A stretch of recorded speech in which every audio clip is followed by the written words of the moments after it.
పొద్దున్న చెప్పావు కదా, 2 ఆప్షన్స్ ఉంటాయి లంచ్లో. ఇదేంటి ఒకటే ఐటెం ఉంది? నే చెప్పింది నిజమే. మీకు 2 ఆప్షన్స్ ఉన్నాయి. ఇష్టం ఉంటే తినటం, లేకపోతే మానేయటం. నీకు తెలుగు బాగా తెలుసా? అయితే పైన వీటన్నిటిలో నుంచి RI తీసేసి మొత్తం కలిపి చదవండి.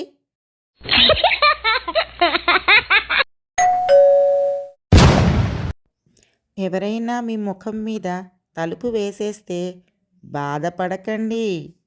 వెంటనే మీరు బయట పక్క గొళ్ళెం పెట్టేసి వెళ్ళిపోండి.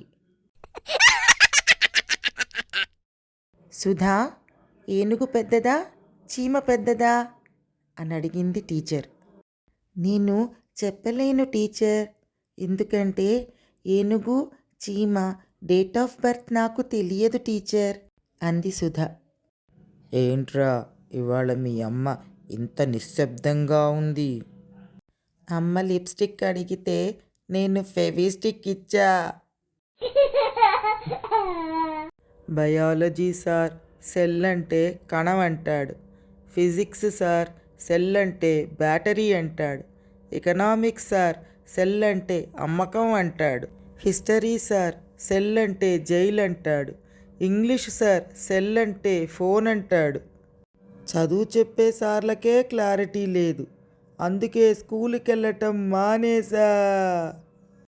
అదేంట్రా, సమోసా బయటదంతా వదిలేసి లోపల కూరొకటి తింటున్నావు? డాక్టర్ గారు బయట పదార్థాలు తినద్దన్నాడ్రా, అందుకు. మనం ఫోన్ స్క్రీన్ పైన వేలు స్వైప్ చేసినట్టు జపమాలను కదిలించి ఉంటే ఈ పాటికి 2-3 వరాలు పొందేవాళ్ళం.